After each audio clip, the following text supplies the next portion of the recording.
Good afternoon, welcome to good health. ఈరోజు మనం infertility problems గురించి తెలుసుకుందాము. వీటి సిమ్టమ్స్ ఏ విధంగా ఉంటాయి, అలాగే ఎటువంటి ట్రీట్మెంట్ అందుబాటులో ఉందో తెలియచేయడానికి మనతో పాటు హోమ్వే కేర్ ఇంటర్నేషనల్ డాక్టర్ కవిత గారు ఉన్నారు. వారిని అడిగి మరిన్ని విషయాలు తెలుసుకుందాం. Hello doctor. హలో. సో ఈ మధ్య కాలంలో చాలామంది లేడీస్ ఇటువంటి ఇన్ఫర్టిలిటీ ప్రాబ్లమ్స్తో సఫర్ అవుతున్నారు. జనరల్గా కామన్గా వచ్చే ప్రాబ్లమ్స్ చెప్పండి. ఓకే, సో నార్మల్గా ఫీమేల్ అండ్ మేల్ రీజన్స్ ఇద్దరికి ఉంటాయి. ఫీమేల్లో కనుక స్త్రీలో కనుక తీసుకుంటే కామన్ ఫ్యాక్టర్ తీసుకుంటే age is a major factor and obesity అంటే అధిక బరువు ఉండడం కూడా one of the major factor.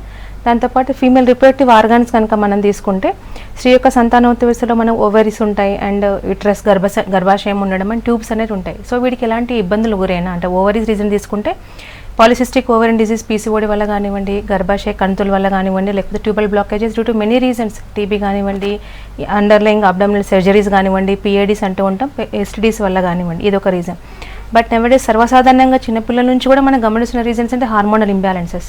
So puberty age attain అయినప్పటి నుంచి మనకి హార్మోనల్ గమనిస్తున్నాం. దాంట్లో ముఖ్యంగా థైరాయిడ్ కానివ్వండి, పీసీఓడి కానివ్వండి, డయాబెటీస్ కానివ్వండి, అండ్ హయ్యర్ టెస్టోస్టెరాన్ లెవెల్ ఎక్కువగా ఉండడం, ప్రొలాక్టిన్ లెవెల్ హయ్యర్ ఉండడం, అండ్ తొందరగా ఓవేరియన్ రిజర్వ్ పడిపోవడం, ఏఎంహెచ్ పడిపోవడం అనేది తొందరగానే నవడేస్ చాలా కామన్గా జరుగుతుంది. ఇవి మేజర్ ఫ్యాక్టర్తో పాటు సో కొన్ని రకాల క్రానిక్ డిజార్డర్స్ అంటే ఆటో ఇమ్యూన్ డిజార్డర్స్ మన బాడీకి ఎఫెక్ట్ అయితే, అంటే లివర్ ఎఫెక్షన్స్ ఉన్నా కానివ్వండి, హెపటైటిస్ లాంటి సమస్యలు ఉన్నా, దాంతోపాటు కొన్ని రకాల ఆటోఇమ్యూన్ డిజార్డర్స్ కనుక తీసుకుంటే రుమేటాయిడ్ ఆర్థరైటిస్ కానివ్వండి, యాంక్లోజింగ్ స్పాండిలోసిస్ కానివ్వండి, ఎస్ఎల్ఈ కానివ్వండి, ఇవి కూడా మనకి ఏదో ప్రైమరీ కానివ్వండి సెకండరీ ఇన్ఫర్టిలిటీ కానీ దారితీసే అవకాశాలు ఎక్కువ గమనిస్తున్నామండి. ఓకే, సో కొంతమందికి ఫస్ట్ కన్సీవ్ అయిన తర్వాత కూడా అబార్షన్స్ అవుతూ ఉంటాయి. సో రీజన్స్ ఏంటి అబార్షన్స్ అవడానికి? సో మ్యాక్సిమం దాన్ని సెకండరీ ఇన్ఫర్టిలిటీ కింద తీసుకుంటాం. సో రిపీటెడ్ అబార్షన్స్ ఏదైనా ప్రెగ్నెన్సీ రావడం వస్తుంది, బట్ నిలుపుదల ఉండకుండా 3 ట్రైమిస్టర్లు ఎప్పుడైనా కావచ్చు. మ్యాక్సిమం మనకు ఫస్ట్ ట్రైమిస్టర్లో 3rd మంత్ ఎంటర్ అయిపోయే లోపలనే అబార్షన్స్ అయితే ఉంటాయి. సో కొంతమందికి 1 టైం అబార్షన్ కావడం, లేకపోతే రిపీట్ అబార్షన్ అప్పటి వరకు ఎలాంటి సమస్య ఉండదు, బట్ అబార్షన్ అయిన తర్వాత కనుక్కునే కేసెస్ కూడా చాలా ఉన్నాయి. అందులో మనకు ప్రాబబుల్ రీజన్స్ కనుక తీసుకుంటే థైరాయిడ్ సమస్య ఎక్కువ గమనిస్తాం, టార్చ్ పాజిటివ్స్ ఎక్కువ గమనిస్తాం, అండ్ ఎస్ఎల్ఈ కానీ ఆర్ఏ ఫ్యాక్టర్స్ ఉండడం కూడా గమనించవచ్చు. అండ్ కొన్ని రకాల క్రోమోజోమ్ అబ్నార్మాలిటీ వల్ల సెకండ్ టర్మ్లో మనకు ఎక్కువగా 5th to 7th month enter అయినప్పుడు మనకి ఇలాంటి ఇబ్బందులు గురయ్యే ఛాన్సెస్ ఉంటాయండి. అండ్ హైపర్ టెన్షన్ వల్ల కూడా 3rd ట్రైమిస్టర్లో మనకు ప్రీమెచ్యూర్ డెలివరీస్ కానీ, లేకపోతే ఇబ్బందితో లేకపోతే 5th మంత్ కానీ ప్రీ ఎక్లాంప్షన్ లాంటి కేసెస్ కూడా వచ్చే పాసిబిలిటీస్ ఉంటాయండి. ఓకే, కాల్ తీసుకుందాము. హలో. హలో, నమస్తే అండి. నమస్తే మేడం. చెప్పండి, ప్రాబ్లం చెప్పండి, డాక్టర్ గారు ఉన్నారు. హలో, నాకు మంత్ హలో చెప్పండి అమ్మా. హలో, నాకు మంత్ వచ్చినప్పుడు లెఫ్ట్ సైడ్ బాగా నొప్పి వస్తుంది మేడం. నాకు ఎప్పటి దాని నుంచి నుంచి సంతానం కలుగుతుందా లేదా అని డౌట్ మేడం. నాకు మ్యారేజ్ ఎన్ని ఇయర్స్ అవుతుందండి? 10 years అవుతుంది మేడం. 10 years. చిల్డ్రన్ లేరు. పీరియడ్స్ రెగ్యులర్గా వస్తాయమ్మా? రెగ్యులర్ గా వస్తాయి మేడం నాకు. ఓకే, కానీ బాగా నొప్పి వస్తుంది మేడం మంత్ వచ్చినప్పుడు. లెఫ్ట్ సైడ్ మేడం నాకు. లెఫ్ట్ సైడ్ నార్మల్ ఏంటి అంటే సైడ్ బ్లాక్ ఉందని చెప్పారు మేడం. నాకు ట్యూబల్ ఎక్స్రే తీసి ఏం పరీక్షలు చేయించారు మరి ఇప్పటి వరకు? అన్ని టెస్టులు చేయించుకున్నాము. మొన్న ఎక్స్రే తీసుకొచ్చాను madam. Left side tube block ఉందని చెప్పారు మేడం నాకు. ఓకే, 4 months అయితే టాబ్లెట్ వాడుతున్నా మేడం. 4 months తగ్గిపోతుంది అని చెప్పి తగ్గుతుందా మేడం? 10 years అంటున్నారు కదమ్మా మ్యారేజ్ మీకు? అవును మేడం. ట్రీట్మెంట్ ఏం తీసుకోలేదు మరి ఇప్పటి వరకు? తీసుకున్నాను మేడం. ఇదే ప్రాబ్లం అని చెప్తారు. ఓకే, మేజర్ మ్యాక్సిమం ఏంటంటే ట్యూబల్ బ్లాకేజ్తో పాటు, ట్యూబల్ బ్లాకేజ్ ఉంటే మనకు 50% ఛాన్సెస్ ఉంటాయి. ఏదైనా పీరియడ్ రెగ్యులర్గానే ఉన్నాయి, దానివల్ల ఓవ్యులేషన్ నార్మల్ కాకపోవచ్చు. పెయిన్ఫుల్ పీరియడ్స్కి ముఖ్యంగా డిస్మోనోరియా, దట్ లెఫ్ట్ సైడ్ అంటే ఎనీ చాక్లెట్ సిస్ట్ కానీ, అడినోమయోసిస్ లాంటి కండిషన్ అంటే పెథలాజికల్ కండిషన్ వల్ల కూడా మనకు ఎండోమెట్రియోసిస్ లాంటి సమస్యలు ఉన్నా ఈ ప్రాబ్లం రావచ్చమ్మా. సో 10 yearsలో కానీ 4 months యూ కాంట్ ఎక్స్పెక్ట్. అట్లా నేను నెగిటివ్ చెప్పట్లేదు, బట్ స్టిల్ వీకు అంటే ఓవరాల్గా ఇప్పుడు బ్లాకేజ్కి యాంటీబయాటిక్ టైప్ కాకుండా, రీకాలేషన్ టైప్ సింగిల్ ట్యూబ్ అని కాకుండా అడినోమయోసిస్ కానీ ఇలాంటి అండ్ ఎండోమెట్రియోసిస్ కానీ, చాక్లెట్ సిస్టమ్ ఛాలెంజింగ్ కేసెస్ కూడా మన దగ్గర సక్సెస్ అవుతున్నాయి. సో మన దగ్గర హోమ్ కేర్లో ఇచ్చే అప్రోచ్ అనేది డిఫరెంట్గా ఉంటుందండి. మీరు తీసుకున్న రీసెంట్ టెస్ట్ రిపోర్ట్స్ అన్నారు కదా, ఆ రిపోర్ట్స్ అలాంగ్ విత్ మీరు ప్రీవియస్గా ఏం మెడిసిన్స్ వాడారు, ఇప్పుడేం వాడుతున్నారు present, and me husband reports కనుక తీసుకొని నియరెస్ట్ హోమ్ కేర్ బ్రాంచ్కి విజిట్ అవ్వండి, డెఫినెట్గా సొల్యూషన్ ఉంటుంది. ఓకే, సో పీసీఓడి చూసుకున్న, థైరాయిడ్ ప్రాబ్లమ్స్ చూసుకున్న, మెయిన్ హార్మోనల్ బ్యాలెన్స్ ఇంబ్యాలెన్స్ అని చెప్తూ ఉంటారు. అసలు హార్మోనల్ ఇంబ్యాలెన్స్ అవ్వడానికి రీజన్స్ ఏంటి? సో హార్మోనల్ ఇంబ్యాలెన్స్ అవ్వడానికి రీజన్ కనుక తీసుకుంటే చాలా మందికి స్ట్రెస్, మేజర్ ఫ్యాక్టర్ ఉండే ఛాన్సెస్ ఉంటాయి. Physical inactivity and mentally stressful కండిషన్స్లో ఉండే పాసిబిలిటీస్ ఉంటాయి. హెరిడిటరీ కండిషన్స్ ఉండే ఛాన్సెస్ ఎక్కువగా ఉంటాయి. ఫ్రీక్వెంట్గా చాలామంది కాంట్రాసెప్టివ్ పిల్స్ యూజ్ చేయడం అనేది ఉంటుంది. అండ్ కొన్ని రకాల స్కిన్ ఇన్ఫెక్షన్స్కి కార్టికోస్టెరాయిడ్స్ యూజ్ చేస్తూ ఉంటారు. సో ఎక్స్టర్నల్ అప్లికేషన్ ఎక్కువ యూజ్ చేయడం వల్ల కూడా లాంగ్ రన్లో వచ్చే పాసిబిలిటీస్ ఎక్కువగా ఉంటాయి. అండ్ థైరాయిడ్ కనుక తీసుకుంటే ఐరన్ డెఫిషియన్సీ ఫుడ్ తీసుకోవడం, సో డైటరీ ఆస్పెక్ట్స్తో పాటు హెరిడిటరీ హిస్టరీ స్ట్రెస్ కూడా మేజర్ ఇంపాక్ట్ గురయ్యే ఛాన్సెస్ ఉంటాయి. అండ్ పీక్ ఏజ్ గ్రూప్ కనుక తీసుకుంటే మనం ఎక్కువగా 22-35 ఇయర్స్ ఏజ్ గ్రూప్ వాళ్ళకి ఎక్కువ చూసే పాసిబిలిటీస్ ఉన్నాయి. బట్ పీక్ ఫర్టిలిటీ పీరియడ్ కూడా మనకు అదే విధంగా ఉండే ఛాన్సెస్ ఉంటాయి. సో ఈ పీక్ ఫర్టిలిటీ పీరియడ్ కనుక తీసుకుంటే 32 ఇయర్స్ క్రాస్ అయిన కొద్దీ తగ్గే ఛాన్సెస్ ఉంటాయి. But 25-32 is the peak fertility period. ఎప్పుడైతే హార్మోన్ ఇంబ్యాలెన్స్ ఆ ఏజ్ గ్రూప్ వాళ్ళకే వస్తాయి, స్ట్రెస్ అప్పుడే ఉంటుంది, వెయిట్ గెయినింగ్ అప్పుడే ఉంటుంది, ఇంబ్యాలెన్స్ ఎక్కువగా ఉంటాయి. సో ఫ్యామిలీ హిస్టరీలో కనుక ఉంటే వీళ్ళు జాగ్రత్తలు ఇనిషియల్గానే పాటిస్తూ డెఫిషియన్సీ లేకుండా హెల్దీ డైట్ మెయింటైన్ చేస్తూ మోడరేట్ ఎక్సర్సైజ్ కనుక చేస్తే ఆ పాసిబిలిటీస్ కవర్ అయ్యే ఛాన్సెస్ ఉంటాయండి. ఓకే, నల్గొండ నుంచి కాలర్ ఉన్నారు. హలో. హలో, నమస్తే అండి. నమస్కారం మేడం. చెప్పండి, ప్రాబ్లం చెప్పండి. మేడం మాకు మ్యారేజ్ అయ్యి 4 years అయింది, దాటిందండి. ఓకే. ఇంకా పిల్లలు లేరండి. ఓకే. అయితే మా మిసెస్ అన్ని టెస్టులు చేయించామండి. బయాప్సీ కూడా చేయించారు. బయాప్సీలో అట్లా బ్యాక్టీరియా అని చెప్పారు మేడం. ఓకే. అది బ్యాక్టీరియా అంటే టీబీకి సంబంధించింది అన్నారు. ఓకే. అది ఒకవేళ మరి ఎన్ని రోజులలో క్యూర్ అవుతుంది మేడం అది? ఓకే. సో టీబీ హిస్టరీ వల్ల ఏమవుతుందంటే ఎండోమెట్రియోసిస్ ట్యూబీ ఉంటుంది అండ్ ట్యూబ్లో కూడా వచ్చే ఛాన్సెస్ ఉంటాయి. సో టీబీ కోర్స్ కంపల్సరీ తీసుకోవాలంటే తీసుకుంటూ కూడా ఫర్టిలిటీ అనేది దానివల్ల రాదు. మనకు మాంటాక్స్ నెగటివ్ రావడానికి టీబీ మెడిసిన్స్ వాడుతూ 9 months కోర్సు అలాగే హోమియో చికిత్స వాడడం వల్ల ఏమవుతుందంటే సో టు బికమ్ ప్రెగ్నెంట్ కావడానికి ఓవ్యులేషన్ అని, పీరియడ్ రెగ్యులేషన్ కానీ, ఇన్ఫెక్షన్ కానివ్వండి, టోటల్గా ఓవరాల్ కరెక్షన్ అయ్యే ఛాన్సెస్ ఉంటాయి. సో ఎండోమెట్రిసిస్ ఎండోమెట్రియం కరెక్షన్ అయ్యే ఛాన్సెస్ ఉంటాయి. ట్యూబల్ బ్లాకేజ్ కూడా కరెక్షన్ అయిపోయి నార్మల్గా కన్సీవ్ అయ్యే ఛాన్సెస్ ఉంటాయండి. ఓకే, నెక్స్ట్ కాల్ తీసుకుందాము. హలో. హలో, నమస్తే అండి. నమస్కారం మేడం. చెప్పండి, ప్రాబ్లం చెప్పండి. నాకు సంతానం లేదు మేడం, 4 years అవుతుంది. ఓకే. పీసీఓడి ప్రాబ్లం ఉంది మేడం. ఓకే. థైరాయిడ్ ప్రాబ్లం ఉంది మేడం. ఓకే. మీ వయసు ఎంత అండి? నా వయసు ఇప్పుడు 21 మేడం. మ్యారేజ్ ఎన్ని ఇయర్స్? 4 years అవుతుంది. 4 years అవుతుంది మేడం. ఓకే. పీరియడ్స్ ఎలా వస్తున్నాయి? ఇర్రెగ్యులర్ పీరియడ్ మేడం, రెగ్యులర్ గా రాదు madam. Okay. So medicines madam, weight కూడా లాస్ అవుతున్నా మేడం నేను. ఓకే. మెడిసిన్స్ వాడుతున్నారా? ట్రీట్మెంట్ జరుగుతుంది మేడం. పీసీడీ సర్జరీ చేయాలంటే అవసరం దగ్గర మేడం దగ్గర సర్జరీ అవసరం అన్నారు, ఒకసారేమో లేదు అన్నారు. ఇప్పుడు ట్రీట్మెంట్ తీసుకుంటున్నా మేడం, సర్జరీ చేయించుకోవట్లే. థైరాయిడ్ కి ఏం మెడిసిన్స్ వాడుతున్నారు మరి? 125 ml మెడిసిన్ థైరాయిడ్ వాడుతున్నా మేడం. ఓకే. సో 2 ప్రాబ్లమ్స్ ఉన్నాయి. దీనివల్ల ఏమవుతుంటే ఇర్రెగ్యులర్ పీరియడ్స్ ఉంటాయి అండ్ వెయిట్ గెయినింగ్ ఉండే ఛాన్సెస్ ఉంటాయి. హెవీ బ్లీడింగ్ కానీ లేకపోతే ఓవ్యులేషన్ జరగకపోవడం అనేది ఉంటుంది. మేజర్గా ప్రాబ్లం అదే. చాలా మందికి పీసీఓడి అని కొంతమందికి ఉంటాయి, థైరాయిడ్ అని కొంతమందికి ఉంటాయి. బట్ మీకు 2 ప్రాబ్లమ్స్ ఉన్నాయి. సో దీనివల్ల ఏమవుతుంటే పీక్ లెవెల్ ఇర్రెగ్యులర్ పీరియడ్స్ రావడం, బరువు పెరగడం, పొట్ట దగ్గర ఫ్యాట్ పెరగడం, ఓవ్యులేషన్ నార్మల్గా అవ్వకుండా ప్రెగ్నెన్సీ రాకుండా ఉండే అవకాశాలు ఉంటాయి. బట్ ఎర్లీ మ్యారేజెస్ 17 yearsకి మ్యారేజ్ అయింది, 21 years అంటున్నారు, 4 years మ్యాటరల్ హిస్టరీ. బట్ ఈ ప్రాబ్లం వల్ల మీకు రావట్లేదు. ఇది కనుక మనం రెక్టిఫై చేసుకుంటే డెఫినెట్గా మీకు సొల్యూషన్ ఉంటుంది. మీరు వాడే తెరణం 125 mg కంటిన్యూ చేస్తూ హోమియో చికిత్స వాడండి. ఎందుకంటే ఓవ్యులేషన్ నార్మల్గా అవ్వడం, పీరియడ్ రెగ్యులరైజేషన్ అవ్వడం అండ్ నేచురల్ మెథడ్లో కన్సీవ్ అయ్యే పాసిబిలిటీస్ మన మెడిసిన్ వాడకం వల్ల ఉంటుంది. అండ్ హోమియో చికిత్సకి ఎలాంటి డైట్ రిస్ట్రిక్షన్ లేదు. బట్ పీసీఓడి వాళ్ళు, హైపోథైరాయిడ్ వాళ్ళు ఎలాంటి జాగ్రత్తలు పాటించాలి అని ఒక డైట్ చార్ట్ ఇవ్వడం అనేది జరుగుతుంది. అది స్ట్రిక్ట్గా ఫాలో అవుతూ కనుక మెడిసిన్స్ వాడితే డెఫినెట్గా సక్సెస్ అయ్యే ఛాన్సెస్ ఉంటాయండి. Okay doctor. సో పీసీఓడి ఉన్న వాళ్ళకి, అంటే ఎవరికైతే ఉందో అసలు వాళ్ళకి అసలు ప్రెగ్నెన్సీ రాదంటారా? కొన్ని కేసెస్ వింటుంటాం పీసీఓడి ఉన్నా ప్రెగ్నెన్సీ వస్తుంది అనేసి. సో దాని గురించి చెప్పండి. సో ప్రతి ఒక్క పీసీఓడి కేసు, ప్రతి ఒక్క థైరాయిడ్ కేసు కంపల్సరీ ఇన్ఫర్టిలిటీకి దారితీసే పాసిబిలిటీస్ కాదు. బట్ అవుట్ ఆఫ్ 100 కేసెస్లో 70% ఆఫ్ పీపుల్కి కంపల్సరీ మనకు పీసీఓడి ఉన్న కేసెస్, థైరాయిడ్ ఉన్న కేసెస్ కానీ ఏదైనా ప్రెగ్నెన్సీ రాకపోవడం, వచ్చిన బ్లైటెడ్ ఓమ్స్, అబార్షన్ అయ్యే హిస్టరీస్ ఎక్కువగా ఉంటాయి. ఇనిషియల్స్లో మనం కరెక్షన్ చేసుకున్నాం అనుకోండి, ఇప్పుడు చాలామందికి అన్ని సిమ్టమ్స్ ఉండవు. కొంతమందికి ఓన్లీ స్కాన్లో సిస్ట్ రూపంలో ఉంటుంది, కొంతమందికి 3 expressions ఉంటాయి పీసీఓడిలో. కొంతమందికి పీరియడ్ రెగ్యులరైజేషన్ ఉంటుంది బట్ స్టిల్ ఓవ్యులేషన్ కాదు. కొంతమందికి ఇర్రెగ్యులర్ పీరియడ్స్ ఉంటాయి, వాళ్ళకి ఓవ్యులేషన్ ఉంటుంది. కొంతమందికి హెవీ బ్లీడింగ్ ఉండే ఛాన్సెస్ ఉంటాయి, మెనోరేజిక్ కండిషన్స్, అది కొద్ది కష్టం. నెంబర్ 1 కేసులో చాలా వరకు సక్సెస్ అయ్యే పాసిబిలిటీస్ ఉంటాయి. Even though diet and management కానీ మోడరేట్ ఎక్సర్సైజ్ చేసినా వాళ్ళకి కరెక్షన్ అయ్యే ఛాన్సెస్ ఉంటాయి, వాళ్ళకి ప్రెగ్నెన్సీకి మేజర్ ఇంపాక్ట్ ఉంటుంది. But whereas type 2 regular periods అంటే అబ్సెన్స్ ఆఫ్ అంటే పోస్టింగ్ పీరియడ్ ఉన్నా లేకపోతే 15 days వన్స్ పీరియడ్ ఉన్నా హెవీ బ్లీడింగ్ ఉన్న పీరియడ్ ఉన్నా కంపల్సరీ మెడిసిన్ సపోర్ట్ తీసుకుంటేనే వాళ్ళకి వచ్చే అవకాశాలు ఉంటాయండి, అదర్వైజ్ ఉండదు. సో కొంతమందికి FSH LH నార్మల్ రేంజ్లో ఉన్న టెస్టోస్టెరాన్ హయ్యర్ రేంజ్లో ఉంటాయి. సో అలాంటి వాళ్ళకు కూడా కష్టతరం అయ్యే ఛాన్సెస్ ఉంటాయి. ఓకే, సో PCOD అనేది ఇప్పుడు కామన్ ప్రాబ్లం అయిపోయింది. అటు అన్మ్యారీడ్ గర్ల్స్కి వస్తుంది, అటు మ్యారీడ్ గర్ల్స్కి వస్తుంది. కానీ ప్రియారిటీ వేరు, అంటే మ్యారీడ్ వాళ్ళకి ప్రెగ్నెన్సీ రావాలనేసి, అలాగే అన్మ్యారీడ్ వాళ్ళకి obesity plus hair loss. So treatment ఏ విధంగా ప్లాన్ అవుట్ చేస్తారు? సో నార్మల్గా చాలా మందికి బయట మనం ఎక్కడ చూసుకున్నప్పుడు పీరియడ్ రెగ్యులర్గా ఉన్న ఇందాక చెప్పిన 3 ఎక్స్ప్రెషన్లో రెగ్యులర్గా ఉంటే కదా మీకు ఇప్పుడు అవసరం లేదు, సో వన్స్ గాట్ మ్యారీడ్ అప్పుడు రండి దానికి ట్రీట్మెంట్ ఇస్తామని చెప్తుంటారు. బట్ నాట్ హోమియోపతిక్ అప్రోచ్ ఆ విధంగా కాదు.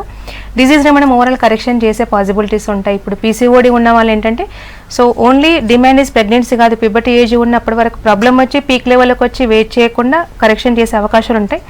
పింపుల్స్ రావడం, వెయిట్ గెయినింగ్ అవ్వడం అండ్ సెంట్రల్ ఒబెసిటీ పొట్ట దగ్గర ఫ్యాట్ పెరగడం, ఫ్యూచర్లో వాళ్ళకి ఎక్కువగా డయాబెటీస్ వచ్చే పాసిబిలిటీస్ ఉంటాయి. Hair fall and unwanted hair growth, ఇవన్నీ కూడా మెడిసిన్స్ కరెక్షన్ చేయించుకుంటేనే ఓవరాల్ కరెక్షన్ అయ్యే ఛాన్సెస్ ఉంటాయి. ఓన్లీ పీరియడ్ రెగ్యులరైజేషన్ అవుతుంది కదా పిల్స్ యూస్ చేయడం వల్ల, that is not major fact. దానివల్ల మనకి ఎండ్ ప్రొడక్ట్ కరెక్షన్ అవ్వదు. సో ఓవరాల్గా మనం ట్రీట్మెంట్ తీసుకుంటే PCODతో జెన్యున్ ఏంటంటే ఉన్న సిమ్టమ్ అయితే దానివల్ల మన బాడీ ఏమేమి నష్టపోతుంది, you should gain back again. So weight loss అవ్వాలి, హెయిర్ ఫాలింగ్ కంట్రోల్ అవ్వాలి అండ్ అన్వాంటెడ్ హెయిర్ గ్రోత్ రావద్దు, పింపుల్స్ తగ్గాలి and period should be regularized and obesity తగ్గడం వల్ల ఫ్యూచర్లో ఇప్పుడు డయాబెటిక్ వచ్చే పాసిబిలిటీస్ కూడా మెడిసిన్ వల్ల తగ్గుతుంది. సో ఎర్లీ స్టేజ్లోనే ఎప్పుడైతే కనుక్కుంటారో అప్పుడే మనకు అంటే హార్మోన్ పిల్ సపోర్ట్ తీసుకోకుండా హోమియో చికిత్సతో కనుక తీసుకుంటే లాప్రోస్కోపీ కానీ లాప్రోటమీ లాంటి చికిత్సలు అవసరం లేకుండానే కాంట్రాసెప్టివ్ పిల్స్ అవసరం లేకుండా 100% కరెక్షన్ అయ్యే కేసెస్ చాలా ఉన్నాయండి. ఓకే, నెక్స్ట్ కాల్ తీసుకుందాము. హలో హలో, నమస్తే అండి. నమస్కారం మేడం. చెప్పండి, ప్రాబ్లం చెప్పండి, డాక్టర్ గారు ఉన్నారు. హలో, నమస్తే డాక్టర్ గారు. నమస్తే అమ్మ, చెప్పండి. మాకు మ్యారేజ్ అయ్యి 7 years అవుతుంది మేడం. ఓకే, మాకు ఇంతవరకు సంతానం లేదు. పరీక్షలు చేయించారమ్మా ఏమైనా? చేయించాం మేడం, ప్రాబ్లం ఏం లేదన్నారు, అన్ని చేయించాము. ఏమేం చేయించారు? IUI చేయించాము. ఓకే, రీసెంట్ గా లాప్రోస్కోపీ కూడా అయింది మేడం. ఓకే, అది ట్రీట్మెంట్ అండి, పరీక్షలు కాదు. సో ప్రాబ్లం మీలో ఉంది, మీ హస్బెండ్ కూడా ప్రాబ్లం ఉందని చెప్పినారా? ఏం లేదన్నారు మేడం.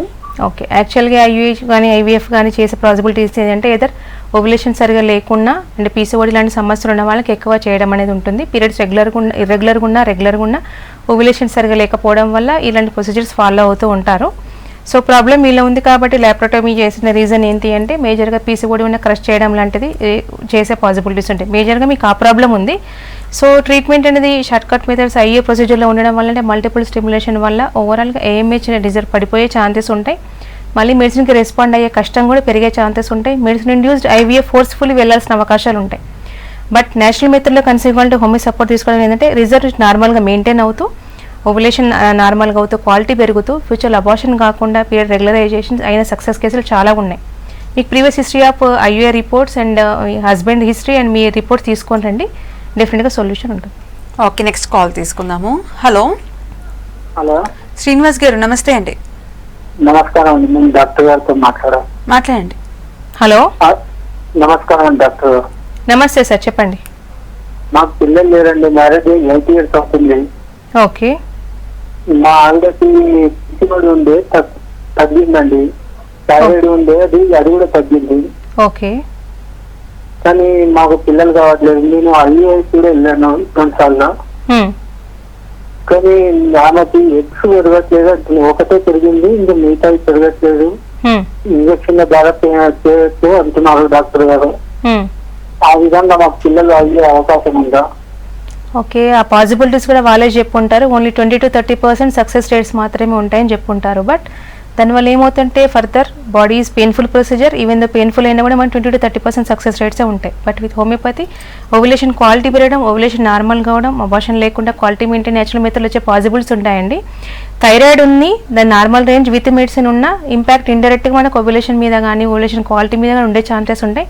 PCOD ఉంది, దాని కూడా ఇంపాక్ట్ ఉంటుంది. సో షార్ట్ కట్ మెథడ్స్ వల్ల మనకి ఓన్లీ సక్సెస్ రేట్ 30%. ఇది గ్రాడ్యువల్ ఇంప్రూవ్మెంట్ వాళ్ళు కరెక్షన్ అవుతూ కనుక తీసుకుంటే థైరాయిడ్ కంట్రోల్ అండ్ ఫర్టిలిటీకి థైరాయిడ్ వల్ల ఎలాంటి నష్టపోతుంది, పీసీఓడి వల్ల ఎలాంటి నష్టపోతుంది అనేది హోమియోపతి కరెక్షన్ చేసే అవకాశాలు ఎక్కువగా ఉన్నాయండి.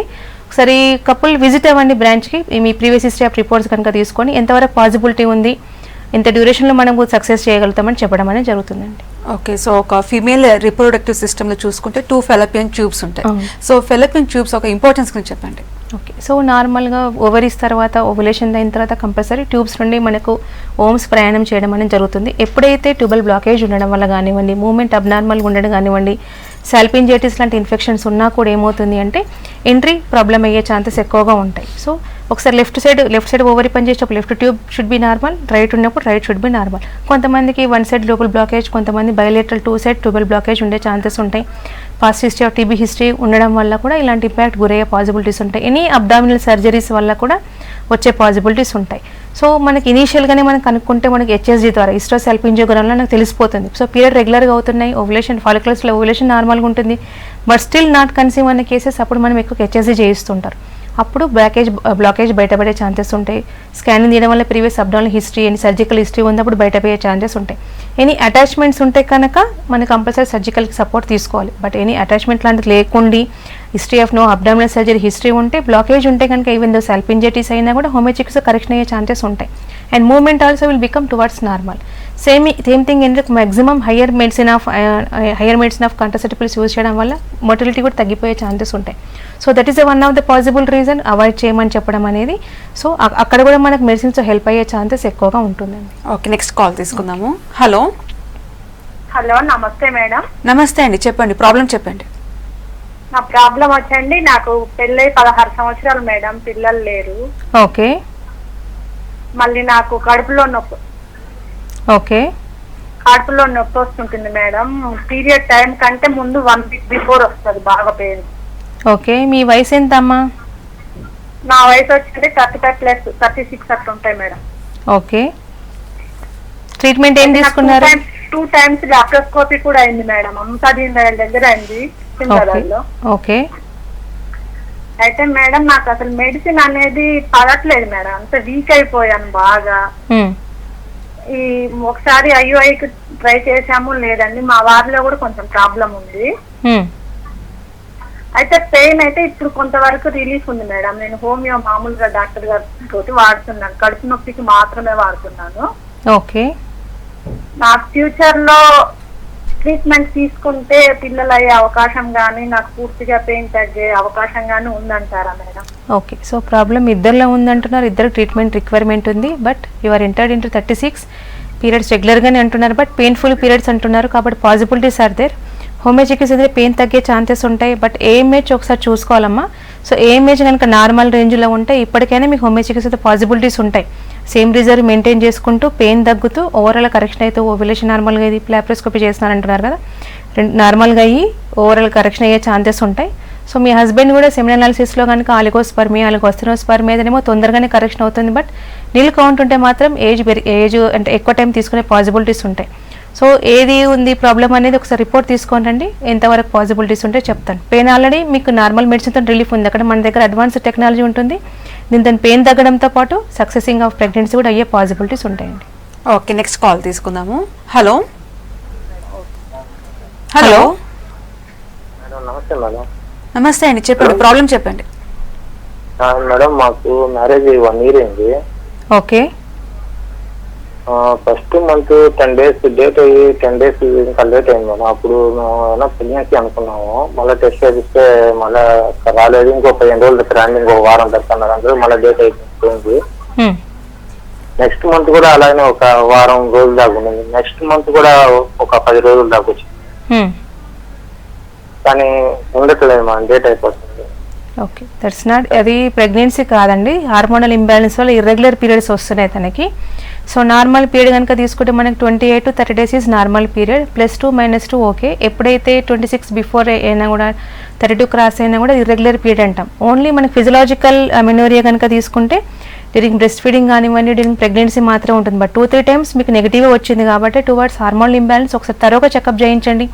థైరాయిడ్ వల్ల కావచ్చు, పీసీఓడి వల్ల కూడా కావచ్చు. థైరాయిడ్ ప్రొఫైల్ అంటే T34 TSH ఒకసారి చేయించండి, and FSH LH prolactin and testosterone హార్మోన్తో పాటు పెల్విక్ స్కాన్ ఒకసారి చేయించండి. ఇందులో ఏ సమస్య ఉన్నా కనుక దాని దగ్గర ట్రీట్మెంట్ తీసుకుంటే పీరియడ్ ఫస్ట్ రెగ్యులరైజ్ అవుతాయి, ఓవ్యులేషన్ నార్మల్గా అయ్యి అప్పుడు ప్రెగ్నెన్సీ వచ్చే పాసిబిలిటీస్ ఉన్నాయండి. Okay doctor, so anti Mullerian hormone గురించి చెప్పండి, దాని ఒక ఇంపార్టెన్స్ గురించి చెప్పండి. Okay, so anti Mullerian hormones అనేది మనకి AMH అంటూ ఉంటాం. సో AMH అనేది మనకు ఓవేరియన్ రిజర్వ్ తెలిపే ఛాన్సెస్ ఉంటాయి. సో చాలామంది అది నార్మల్గా ఇప్పుడు 0.2 నుంచి 3-5 లెవెల్ వరకు ఉంటే వరకు నార్మల్ రేంజ్లో ఉంటే ఇబ్బంది లేదు. బట్ తగ్గడం వల్ల పాసిబిలిటీస్ అనేది తగ్గే ఛాన్సెస్ ఉంటాయి. ప్రెగ్నెన్సీకి ఈవెన్ మెడిసిన్కి కూడా రెస్పాండ్ అవ్వదు. సో నార్మల్గా ఇది మనకు మెనోపాజ్ ఏజ్లో అది తగ్గే పాసిబిలిటీస్ ఉంటాయి. బట్ ఆర్టిఫిషియల్ మెథడ్స్ వల్ల కానివ్వండి, ఇప్పుడు IUI కానివ్వండి, IVF ప్రొసీజర్ లాగా కానివ్వండి, PCOD కేసెస్ కానివ్వండి, లేకుంటే థైరాయిడ్ వల్ల కానివ్వండి, రెగ్యులేషన్ జరగని వారికి 3 టైమ్స్ కానివ్వండి, 4 టైమ్స్ కానీ IVF ప్రొసీజర్ వల్ల దాని రిజల్ట్ తొందరగా పడిపోయే ఛాన్సెస్ ఉంటాయి. అంటే బిఫోర్ 38 ఇయర్స్, 36 ఇయర్స్, 34 ఇయర్స్ ఆ విధంగా అయ్యే పాసిబిలిటీస్ ఉంటాయి. ఇప్పుడు అది కనుక నార్మల్ రేంజ్ లేకుంటే, ఇలాంటి ప్రొసీజర్ వల్ల నార్మల్ లేకుంటే అయ్యే పాసిబిలిటీస్ ఉన్నాయి. కాబట్టి దాని తర్వాత చాలా మందికి IUI ప్రొసీజర్తో హోమియో చికిత్స వర్కౌట్ అవడానికి కొద్దిగా కష్టతరమైన కేసు. అందువల్లనే కష్టంగా రిజర్వ్ మెయింటైన్ చేసుకుంటూ ట్రీట్మెంట్ తీసుకోవాల్సిన అవకాశాలు ఎక్కువ ఉంటాయి. వేరే ఎలాంటి ప్రొసీజర్స్ ఫాలో కాకుండా డైరెక్ట్ వచ్చిన వాళ్ళకి సక్సెస్ కొన్ని మంత్స్లోనే అయిన కేసెస్ చాలా ఉన్నాయి. బట్ వాళ్ళకి నష్టపోయేది medicine induced abnormal AMH range maintain అయ్యే పాసిబిలిటీస్ ఉంటాయి. చాలామంది చెప్తుంటాం, బట్ స్టిల్ వాళ్ళకి షార్ట్ కట్ మెథడ్స్ వల్ల ఇలాంటి పాసిబిలిటీస్ అయ్యే పాసిబిలిటీస్ ఉంటాయి. IVF అయినా medicine forcefully they need to go test baby వరకు వెళ్ళే పాసిబిలిటీస్ ఉంటాయి. ఓకే, నెక్స్ట్ కాల్ తీసుకుందాము. హలో హలో, నమస్తే అండి. నమస్కారం అండి. చెప్పండి. నా పేరు అరుంధతి. చెప్పండి, ప్రాబ్లం చెప్పండి. హలో. 1.5 year అయిందండి మ్యారేజ్ అయ్యి. ఓకే, అయితే ప్రెగ్నెన్సీ కోసమే వెయిట్ చేస్తున్నాము, బట్ అవ్వట్లేదు. ఓకే. మెడిసిన్ ఒక 6 months వాడాము, ఇప్పుడు మానేసాను మళ్ళీ. ప్రాబ్లం ఏముందండి? అయితే ఫస్ట్ లో ఎగ్ రిలీజ్ అవ్వట్లేదు అని చెప్పారు మేడం గారు. మళ్ళీ తర్వాత ఎగ్ రిలీజ్ అవుతుంది, బట్ హార్మోన్ ప్రాబ్లం అని హార్మోన్ ఇంజెక్షన్ చేశారు మేడం. ఒక మంత్ లో 7 ఇంజెక్షన్స్ వేశారు. అయితే ఇంజెక్షన్స్ వల్ల ప్రాబ్లం అవుతుందేమో అని భయం వేసి ఆపేసాను అనమాట. హోమాగ్ వాడారు ఇంజెక్షన్స్. ఓకే, సో PCOD సమస్యలు ఉన్న వాళ్ళు. మేడం నేను వెయిట్ ఎక్కువ ఉంటాను మేడం. ఓకే, 90 ఉంటుంది నా వెయిట్. ఏజ్ ఎంత అమ్మా? 22 madam. Okay, so marital life is 1.5 year and 22 years age అంటున్నారు. ఇర్రెగ్యులర్ పీరియడ్స్ అండ్ పీరియడ్స్ రెగ్యులర్గా ఉన్నా బట్ ఓవ్యులేషన్ నార్మల్గా లేదని చెప్పి ఇంజెక్షన్ రూపంలో తీసుకుందాం అంటున్నారు. ఇందాక చెప్పిన కేసులన్నీ రిజర్వ్ పడిపోయే పాసిబిలిటీస్ ఆర్ మోర్. అమ్మ మీకు ఏజ్ ఉంది, బట్ స్టిల్ వర్కౌట్ చేసుకుంటే మోడరేట్ ఎక్సర్సైజ్ చేసుకుంటే మేము ఇచ్చిన PCOD డైట్ చార్ట్ కనుక మెయింటైన్ చేస్తే పీరియడ్ ఇర్రెగ్యులర్గా ఉన్నా కూడా రెగ్యులర్ అయిపోయి ఓవ్యులేషన్ నార్మల్ కావడం, సిస్ట్లు కరిగిపోవడం వితౌట్ ఎనీ ఇంజెక్షన్ కానీ సర్జికల్ ప్రొసీజర్ అవసరం లేకుండానే కన్సీవ్ అయ్యే పాసిబిలిటీస్ ఉంటాయి. బట్ డైట్ మెయింటైన్ చేసుకుంటూ కనుక మెడిసిన్స్ వాడితే మీకు నేచురల్ మెథడ్లో ప్రెగ్నెన్సీ వచ్చే అవకాశాలు ఉంటాయి. సో మీ ఇంజెక్షన్స్ మానేసి మీకు హిస్టరీ రిపోర్ట్స్ తీసుకురండి ఒకసారి, ఏం ఇంజెక్షన్స్ ఇచ్చారు అండ్ స్కాన్ రూపంలో కానివ్వండి, స్కాన్ రిపోర్ట్స్ ఒకసారి తీసుకోనండి. ఎంతవరకు పాసిబిలిటీస్, ఎంత డ్యూరేషన్ వాడితే మీకు సక్సెస్ అవుతుంది చెప్పడం అనేది జరుగుతుందమ్మా. ఓకే డాక్టర్, సో థైరాయిడ్ గురించి చెప్పండి. థైరాయిడ్ ఉన్న వాళ్ళలో కూడా ప్రెగ్నెన్సీ డిలే అయ్యే ఛాన్సెస్ ఉంటాయి. అలాగే ప్రెగ్నెన్సీ వచ్చిన తర్వాత కూడా థైరాయిడ్ లెవెల్స్ నార్మల్గా ఉన్నాయి లేవో చూస్తూ ఉంటారు. దాని ఒక ఇంపార్టెన్స్ చెప్పండి. ఓకే, సో నార్మల్గా హార్మోన్ ఇంబ్యాలెన్స్లో మేజర్గా thyroid is one of the major reason. So చాలా మందికి థైరాయిడ్ ఉన్న వాళ్ళకి ఏదో ప్రెగ్నెన్సీ రాదు, వచ్చినా కూడా before 3rd month it self pregnancy కోల్పోయే ఛాన్సెస్, అబార్షన్ అయ్యే పాసిబిలిటీస్ ఎక్కువగా ఉంటాయి. లేకుంటే మెంటల్లీ రిటైర్డ్ చేయాలి పుట్టే అవకాశాలు ఎక్కువగా ఉంటాయి. సో జెస్టేషన్ థైరాయిడ్ ఉన్న వాళ్ళకి కొద్దిగా కష్టం రికగ్నైజ్ చేయడం, బట్ కంపల్సరీ ఎవ్రీ ట్రైమిస్టర్ చేయిస్తూ ఉంటారు. ఫ్యామిలీ హిస్టరీలో కనుక ఉంటే ఎప్పుడైతే వాళ్ళకు ప్రెగ్నెన్సీ ప్లాన్ చేసుకుంటారో తర్వాత చెకప్ చేయించుకున్న తర్వాత ప్లాన్ చేసుకోవడం ఇంపార్టెంట్. ఎందుకంటే వాళ్ళకి ఈవెన్ దో కన్సీవ్ అయినా, బార్డర్ లైనప్పుడు కన్సీవ్ అయినా కూడా మళ్ళీ ప్రాబ్లం వచ్చే ఛాన్సెస్ కానీ లేకపోతే అబార్షన్ అయ్యే పాసిబిలిటీస్ ఎక్కువగా ఉంటాయి. సో థైరాయిడ్ నార్మల్ రేంజ్ కనుక తీసుకుంటే 0.13 నుంచి 6 నుంచి 5.5 is normal range. But to become pregnant అయితే even the pregnancy 1 to 2 range maintain కావాలి. ఏదో థైరాయిడ్ ఉన్న వాళ్ళు కానీ లేకున్న వాళ్ళు కానీ ఆ విధంగా ఉండడం వల్ల మనకు సేఫెస్ట్ జోన్లోకి ఎంటర్ అయ్యే పాసిబిలిటీస్ ఎక్కువగా ఉంటాయి. ఇనీషియల్గా డిటెక్ట్ అయితే హైపోథైరాయిడ్ ఉన్న వాళ్ళకి, అబార్షన్ రాకుండా ఉండి ఆల్రెడీ మెడిసిన్ మీద ఉన్న వాళ్ళైతే స్ట్రిక్ట్గా డైట్ మెయింటైన్ చేస్తూ ఎవ్రీ మంత్లీ చెకప్స్ చేయించుకోవాల్సిన అవకాశాలు ఎక్కువగా ఉంటాయి. సో కొంతమందికి అబార్షన్ అయిన తర్వాత థైరాయిడ్ డిటెక్ట్ అయిన కేసెస్ కూడా చాలా ఉంటాయి. సో ఎందుకు అవుతున్నాయి abortion 2nd month 3rd month అంటే అప్పుడు తెలిసిన పాసిబిలిటీస్ ఉంటాయి. ఇలాంటి వారు కంపల్సరీ థైరాయిడ్ లెవెల్స్ నార్మల్గా వచ్చేంత వరకు మళ్ళీ ప్లాన్ చేసుకోకపోవడం బెటర్. ఎందుకంటే బాడీ వీక్ అయ్యే ఛాన్సెస్ ఉంటాయి, మళ్ళీ ప్రెగ్నెన్సీ రాకపోవచ్చు, వచ్చినా కూడా నిలుపుదల ఉండకపోయే అవకాశాలు కూడా ఉంటాయండి. ఓకే, హైదరాబాద్ నుంచి కాలర్ ఉన్నారు. హలో. హలో, నమస్తే అండి. హలో హలో గారు చెప్పండి, ప్రాబ్లం చెప్పండి. చెప్పండి అమ్మా. నమస్తే మేడం. నమస్తే, చెప్పండి. హలో, చెప్పండి మీ సమస్య ఏంటి? 3 years అయిపోయింది మేడం మ్యారేజ్ అయ్యి. ఓకే. నవ్య గారు టీవీ వాల్యూమ్ తగ్గించి మాట్లాడండి.